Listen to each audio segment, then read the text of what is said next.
Mrs. Midas, video by Jackie and Lois. Once upon a time, in a land far, far away called Phrygia, there was a king called Midas. He was granted a wish by the god Dionysus, and his greed prompts him to ask that everything he touches will turn to gold. Dionysus warned him about the dangers of such a wish, but Midas was too distracted with the prospect of being surrounded by gold to listen. Thus, his wish is granted, and now he has the golden touch. Initially, King Midas was thrilled with his new gift and turned everything he could to gold. His attitude changed, however, when he was unable to eat or drink, since his food and wine were also changed to unappetizing gold.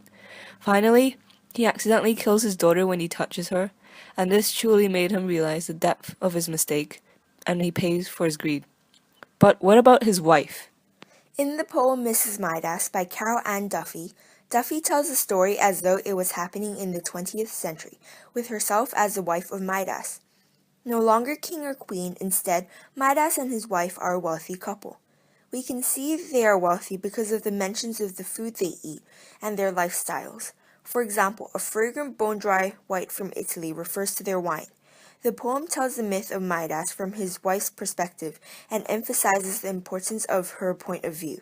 By portraying the myth from Mrs. Midas's point of view, this shows her thoughts on Midas's change in character and her change in role, lifestyle, and perspective on Midas and his wish as the poem develops, and how his wish affected her, their relationship, and their life. In the first stanza of Mrs. Midas doesn't know about her husband's wish yet. The poem is set in late September, which is the season of autumn, and this season connotes death since plants are starting to die and leaves are falling off, which also creates a sense of foreboding and foreshadowing. The atmosphere, however, seems to be quite relaxed, and this can be seen through diction of the words relaxed, steamy, unwind, and gently, and also enjambment throughout the stanza. Steamy breath and white like a brow also conveys the loving relationship between Mrs. Midas and her husband. Mrs. Midas is seen to be preparing dinner in the kitchen, a stereotypical role portrayed by women or wives. But then there is a shift in the atmosphere in the last sentence. A short sentence structure is used here, where she sees her husband standing under the pear tree snapping a twig. The setting shifts to their garden outside and focuses on Mr. Midas. Duffy says in the garden, the visibility was poor, the way the dark of the round seems to drink the light of the sky. Through the use of color symbolism and enjambment, the atmosphere of the poem shifts from relaxed to mysterious, with a sense of evil, and by juxtaposing light and gold with dark, this emphasizes the change in Midas's character. Though Mrs. Midas seems mildly curious and confused, and does not know what precisely has changed with her husband and why. Mrs. Midas notices strange things happening when the twig in Mr. Midas's hand turns gold, and the pear sat in his palm like a light bulb. In the third and fourth stanza, there is another dramatic shift in Mrs. Midas's emotions and atmosphere. Use of short sentence structure focusing on Mr. Midas's actions and their impacts throughout the stanza suggests tension and fear building up in Mrs. Midas. Duffy uses simile to portray how Mr. Midas is becoming king-like when he sat in that chair like a king on a burnished throne. Everything he touches is seen to turn into gold, but instead of using the word gold, she uses descriptive colors such as gleaming. This suggests that she is still confused and does not know of her husband's wish and does not understand what is happening to him. Her perspective on his change in character is further conveyed when she says the look on his face was strange, wild, and vain, and she also questions what in the name of God is going on. This illustrates how her confusion has turned to horror, and possibly even fear of her own husband and his change in character. Furthermore, her fear is emphasized when she says she poured the wine with a shaking hand.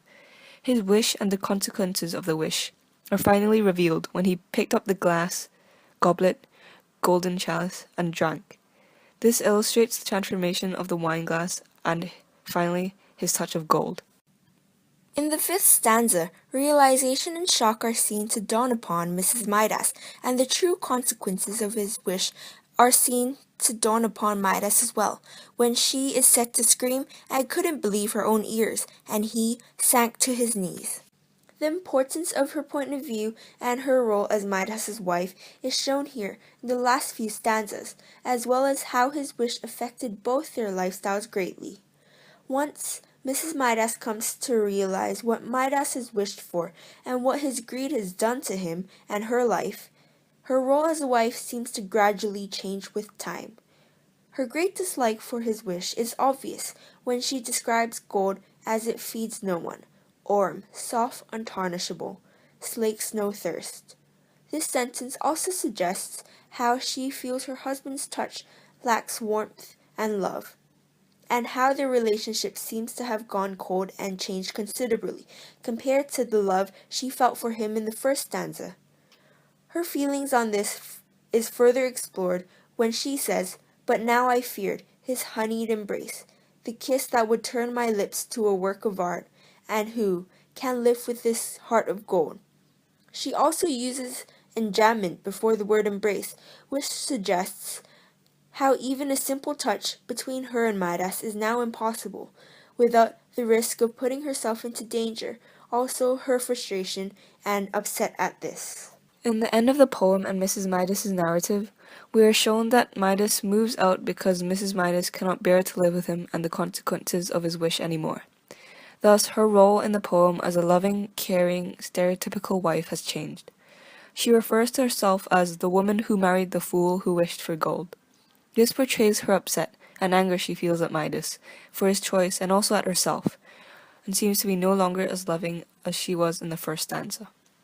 Her deeper thoughts and reflection on Midas's change in character and wish is further revealed when she says, "What gets me now is not the idiocy or greed, but lack of thought for me, pure selfishness." She feels hurt and betrayed that Midas would give up their love and relationship for his greed for wealth. Yet the last sentence shows how even with these emotions and negative feelings towards him, she still loves and cares for him even now, and misses who he was before he asked for the wish. When she says, "We were passionate then," and "I miss most, even now, his warm hands on my skin, his touch." Thank you for watching.